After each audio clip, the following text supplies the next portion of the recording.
Oke, assalamualaikum warahmatullahi wabarakatuh. Selamat Hari Raya Idul Fitri 1446 Hijriah. Mohon maaf lahir dan batin. Oke, yang kita bahas adalah tentang hubungan tradisi dan agama dalam tradisi Sunda. Sebenarnya hubungan antara tradisi Sunda dengan agama itu sudah dibahas sebelumnya pada corak Islam Sunda itu kan sudah dibahas tentang hubungan tradisi dan agama. Konten ini emang dikhususkan untuk orang-orang Sunda yang senang berpikir. Jadi biar tradisi Sunda atau pemikiran Sunda itu mendapat porsi yang sangat hebat atau porsi yang terhormat dalam pemikiran. Bukan hanya tradisi-tradisi biasa gitu.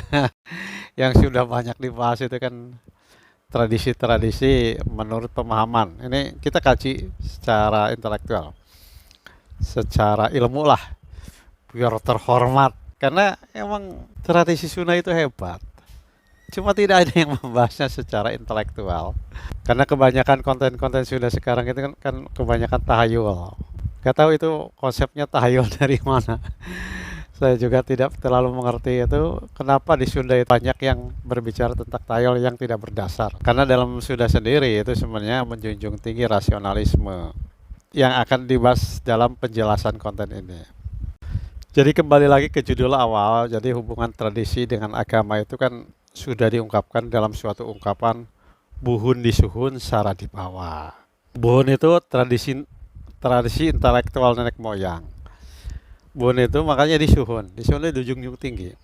Sara dibawa. Sara itu berasal dari kata syariat Islam. Jadi syara itu jelas lah syariat Islam. Di sana itu kan syara itu kan syariat Islam. Selalu dibawa. Berarti kalau dibawa itu dipegang. Jadi intinya syariat Islam itu selalu jadi pegangan. Itu loh inti dari peribahasa ini, buhun disuhun syara dibawa. Nah, kenapa disebut tradisi intelektual buhun di sini itu? Karena itu universal. Jadi bukan hanya tradisi sekarang lah yang berkembang, itu kan kita juga harus kritisi bahwa yang berkembang selama ini mungkin juga itu serapan-serapan dari yang pernah menjajah kita kan gitu. Jadi tidak main-main tuh yang menjajah kita itu ya 350 tahun itu benar emang. Jadi jangan dikritisi lah tentang 350 tahun itu benar. Jadi kita selama 350 tahun itu dijajah emang. Baik dijajah oleh bangsa sendiri atau lain suku bangsa dan juga dijajah oleh orang-orang Eropa. Itu realitas, kita harus akui. Dan itu berdampak pada pemikiran. Dalam bahasan sekarang ini, makanya kita gali dalam sisi lain. Jadi maksudnya dalam peribahasa. Dalam peribahasa itu kan banyak yang sangat motivatif. Future. Jadi berkonsep masa depan. Terus rasional. Karena itu dalam konten-konten sebelumnya kan sering diungkapkan bahwa pemikiran Sunda itu setidaknya ada 4 komponen. Pertama itu ya berkonsep masa depan. Nah, jadi pertama masa depan. Kedua itu ya rasionalitas. Dan ketiga itu berorientasi kebaikan. Dan yang keempat itu adalah motivatif. Konsep-konsep Sunda itu selalu memotivasi. Karena jarang dibahas tradisi pemikiran Sunda itu ya kebanyakan orang-orang juga gak tahu. Kita itu lama dijajah sehingga terlalu banyak angka ungguh, halusisasi dan sebagainya yang bukan dari Sunda sebenarnya itu. Orang Sunda itu kebanyakan sekarang melakukan desundaisasi. Jadi secara pelan-pelan itu budaya Sunda itu dihilangkan oleh orang Sunda itu sendiri. Dan yang lebih parahnya orang yang sering berbicara tentang kebudayaan. Kembali lagi ke konsep buhun disuhun syara dibawa. Jadi arti disuhun itu adalah meletakkan sesuatu itu di atas kepala. Disuhun. Makanya disuhun itu adalah berarti kan dijunjung tinggi karena kan diletakkan di kepala. Kalau di bawah kan diinjak kan diletakkan di atas kepala. Buhun itu tradisi intelektual nenek moyang orang Sunda. Apa saja katanya yang menjadi tradisi itu?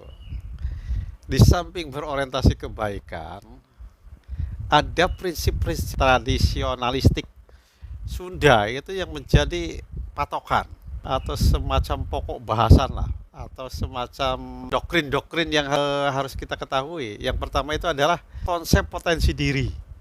Jadi konsep buhun pertama itu adalah konsep potensi diri. Dari suatu ungkapan adat kakurungku iga. Jadi adat itu kalau kita kan sering mengartikan kebiasaan. Jadi kebiasaan yang baik itu terkurung oleh iga, terpenjara. Tapi sebenarnya dalam peribahasa itu lebih cocok dengan arti potensi diri. Jadi potensi diri kita itu sebenarnya hebat, kan itu ya, hebat, hebat potensi diri kita itu. Cuma terbelenggu, terpenjara di dalam tulang rusuk. Nah, tulang rusuk. Jadi emang intinya terpenjara di tulang iga atau tulang rusuk. Arti terpenjara oleh tulang rusuk itu sebenarnya terbelenggu. Jadi sebenarnya potensi kita itu terbelenggu. Makanya emang harus dibangkitkan. Kan adat itu kalau sering baca-baca buku filsafat itu lah, baca-baca lah dikit lah. Jadi jangan hanya menerangkan sesuatu itu dengan apa namanya, dengan cocokologi atau cocok dicocok-cocokkan gitu ya. Jadi adat itu sebenarnya itu sama dengan ego dalam filsafat. Yang yang bagus untuk menerangkan tentang adat kakurungku iga ini mungkin coba baca buku karya Iqbal. Judulnya itu Rekonstruksi Pemikiran Islam atau Reconstruction Islamic Thoughts. Karangan Muhammad Iqbal, ahli filsafat Pakistan. Dia menerangkan tentang ego dalam filsafat. Bahwa adat di sini artinya adalah potensi diri, maka untuk menerangkan itu kita baca menurut atau kita terangkan menurut filsafatnya Iqbal. Ego itu oleh Iqbal itu disebut hudi, ego kecil. Nah, untuk membedakan dengan huda itu ego besar itu Tuhan atau sang holik lah. Kata Iqbal itu kan hudi atau ego atau self atau diri itu yang sering mempertanyakan siapa saya itu kan gitu ya, siapa saya itu kan gitu ya. Jadi untuk menjawab itu kan perlu membangkitkan kemampuan diri. Jadi menurut Iqbal itu emang potensi diri itu perlu dikembangkan karena itu harus diwarnai 5 hal sebagai berikut. Pertama itu kan percaya diri. Karena orang yang tidak percaya diri atau minder itu egonya tidak akan hidup. Jadi harus percaya diri. Kedua itu harus menghargai diri. Jadi meskipun kita punya kekurangan, tetap aja kita harus menghargai diri sendiri. Karena kita itu oleh Allah itu telah dijadikan makhluk pilihan. Kenapa? Karena kalau tidak menghargai diri sendiri berarti Allah itu telah kita kecewakan. Tiga itu harus yakin pada diri. Jadi kita harus yakin terhadap apa-apa yang kita cita-citakan akan tercapai dengan suatu usaha-usaha yang optimal lah. Dan yang keempat itu adalah menjaga diri. Karena orang yang tidak menjaga dirinya, egonya tidak berkembang atau hudi atau adatnya itu tidak berkembang. Jadi intinya itu bahwa dirimu itu bukan milikmu. Dirimu itu kan hanya titipan Allah. Makanya harus dijaga diri itu. Yang kelima itu harus ada penegasan diri. Jadi diri kita itu harus ditegaskan. Jadi diri kita perlu ditegaskan karena itu jangan malas. Kalau malas itu kan berarti kan tidak bisa menegaskan tentang dirinya. Dan yang kedua itu adalah konsep akal. Tentang konsep akal ini loh yang membedakan orang Sunda dengan orang masyarakat lainnya itu di konsep akal. Dalam suatu peribahasa ini, manuk hiber kujangjanga jalma hirup akalna. Jadi manuk hiber itu burung terbang oleh sayapnya. Manusia itu hidup dengan akalnya. Manusia hidup dengan akalnya. Jadi orang Sunda itu hidup itu dengan akalnya. Jadi kok banyak orang Sunda yang berpikiran tahayul, berarti kan itu tidak hidup dengan akalnya, tapi hidup dengan tahayulnya. Kok orang Sunda tahayul? Itu orang Sunda tahayul itu terobsesi oleh pendapat-pendapat dari budaya lain sebenarnya. Kan ada suatu budaya yang mistik. Nah, kita kadang-kadang diadopsi Sehingga ikut-ikutan kita tahayul, kita ikut-ikutan tahayul. Seolah-olah tahayul ini menjadi bagian dari kepercayaan Sunda. Seperti itu loh. Orang-orang Sunda kok percaya pada terhadap Nyi Roro Kidul. Dari mana sumbernya itu? Kok orang Sunda percaya pada yang gitu-gitu? Jadi itu dikembangkan oleh orang-orang Mataram itu. Ngapain kita adopsi? Bukan budaya Sunda itu. Hapus itu semua yang bergambar-gambar Nyi Roro Kidul. Bukan budaya Sunda itu. Untuk mengetahui bahwa konsep akal itu dalam tradisi Sunda itu, maka kita kembalikan ke awalnya. Jadi ada manuk hiber kujang jangna jalma hirpu akalna. Jadi sebenarnya akal pada manusia itu sama dengan sayap pada burung. Manuk hiber kujang jangna jalma hirpu akalna. Jadi itu sama. Akal pada manusia itu sama dengan fungsi sayap pada burung. Orang yang gunakan akalnya akan seperti burung terbang. Pertama bebas. Terbang mau kemana itu bebas, terserah. Kedua itu ya jangkauannya luas. Ya, elang itu kemana-mana juga luas. Terus elang itu burung yang menggunakan sayapnya itu loh, bisa melihat objek yang mereka akan mangsa itu dengan batu-batu kan di kejauhan itu kecil sekali. Berarti ketika akal digunakan oleh manusia itu akan mengetahui yang detail-detail gitu. Jadi kalau kita gunakan akal itu dari manusia itu ya sama dengan burung menggunakan sayapnya. Jangkauannya luas, pikirannya luas kan gitu ya. Terus udah bisa membedakan yang detail-detail, akhirnya kemampuannya sangat hebat. Nah, apakah salah katanya nanti orang-orang yang tidak menggunakan akalnya pada manusia? Loh, akal itu adalah suatu piranti yang bisa membedakan yang benar dan yang salah. Ya nggak masalah orang tidak menggunakan akal. Namanya Allah itu udah memberikan akal, berarti kita tidak pernah mensyukuri apa yang diberikan oleh Allah terhadap kita. Apakah salah tidak menggunakan akal ya? Ya nggak salah. Sama dengan burung tidak menggunakan sayapnya. Cuma konsekuensinya apa? Kan gitu. Pertama itu burung yang tidak menggunakan sayapnya untuk terbang itu adalah ayam, entong, dan bebek. Yang manusia itu yang tidak menggunakan akalnya itu akan seperti ayam, entong, dan bebek. Jadi dia hanya diberi makan, dikasih BLT gitu ya. Konsekuensinya nanti kalau ayam itu kan jadi binatang ternak, kalau bebek itu suatu waktu ya dia untuk ternak, tapi kan jadi akan menjadi santapan makanan.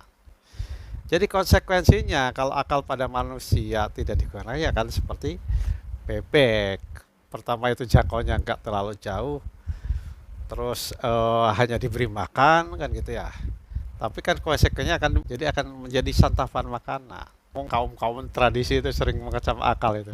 Untuk apa akal dikecam? Akal itu kan suatu alat yang diberikan kepada manusia oleh Allah itu harusnya disyukuri, jangan dikecam. Udah ilmu pengetahuannya tertinggal mengecam lah ya kan tambah parah ini. Orang sudah jangan mengecam ilmu ya. Ilmu pengetahuan jangan dikecam, akal jangan dikecam, ilmu jangan dikecam, karena orang Sunda itu hidup oleh akalnya. Itu tradisi-tradisi yang dikembangkan oleh Buhun Sunda. Kok akal dikecam itu melecehkan kaum Buhun. Nah, di samping melecehkan agama sebenarnya mau Buhun. Karena akal itu ketika akal dibunuh itu orang itu tidak akan bisa membedakan yang benar dan yang salah. Meskipun mereka itu ngomong agama aja, tapi dia hanya tahu yang benar. Yang salahnya tidak tahu dia. Makanya dianggap benar, korupsi dianggap benar kan. Karena orang itu kan diajarkan yang benar saja, tidak pernah tahu yang salah. Oke ya. Yang ketiga itu adalah konsep harta. Ini loh yang penting itu. Dalam tradisi Sunda itu ada suatu ungkapan banda tatalang raga. Nah, banda itu sebenarnya kan sekarang itu harta benda biasa disatukan. Orang Sunda memandang harta itu, kata harta itu dulu itu digunakan kata banda. Makanya banda tatalang raga. Jadi harta itu tatalang raga. Jadi harta itu bisa menyelamatkan kamu dalam keadaan darurat. Gitu intinya ya. Kata tatalang raga sulit soalnya kalau diartikan secara teks ya. Tapi intinya gitu, harta itu dalam tradisi Sunda akan menyelamatkanmu dalam keadaan darurat. Jadi kalau sakit air mata ya bisa dijual dulu atau apapun itu kan bisa menyelamatkan. Makanya dari konsep harta ini sebenarnya orang Sunda itu harus punya konsep ekonomi yang sangat hebat. Gitu ya. Bahwa harta harus menyelamatkan dalam keadaan darurat. Yang berarti harta itu harus dikelola dengan baik, harus dioptimalkan. Jangan kayak sekarang itu, nggak mau mikir itu, senengnya ngutang aja. Akan nggak punya duit, ngutang, ngutang, ngutang. Akhirnya generasi berikutnya itu dibebani hutang karena konsep ekonomi yang aji mumpung itu. Jadi tidak tata raga, harusnya harta kita yang dimiliki oleh negara itu bisa menjamin kehidupan, menjadi penyelamat dari raga-raga manusia. Ini malah digadekan menjadi utang. Itu konsep dari mana itu? Ngutang, utang, utang. Makanya pemimpin itu harus cerdas. Harta tata raga. Berikutnya kaum buhun itu udah membuat suatu tradisi-tradisi intelektual itu. Ada konsep motekar. Motekar itu apa? Mencari alternatif-alternatif lain. Jadi ketika kenapa kita itu harus menggunakan apa? Harus sekolah, harus mengembangkan ilmu pengetahuan seperti saya mengembangkan konsep akal gitu. Supaya kita bisa membuat alternatif-alternatif. Karena ketika akal digunakan itu alternatif itu akan dengan sendirinya. Jadi kita bisa membuat suatu pemetaan lah. Jadi dipetak-petakan. Salah satu itunya ya harus sekolah emang mengembangkan dirinya. Kalau nggak mau sekolah ya harus belajar dari buku-buku, harus membaca terus. Nggak ngerti terus dibaca aja, baca. Berikutnya yang jadi tradisi buhun itu adalah konsep ransage. Ransage gini, jadi emang orang Sunda itu harus kemampuannya itu meningkat sedikit demi sedikit lah. Harus bertahap. Jadi kalaupun naik tangga ya harus tangga 1, tangga 2, tangga 3, tangga 4 gitu ya. Nah, Iprosidi itu mengartikan ransage itu dengan arti kreatif inovatif. Jadi di samping kreatif ya harus inovatif. Itu loh contoh dari pemikiran buhun itu, buhun disuhun itu. Jadi tradisi pemikiran intelektual kaum buhun itu seperti itu. Pemikiran buhun itu harus dibangkitkan kembali. Demikian, assalamualaikum warahmatullahi wabarakatuh.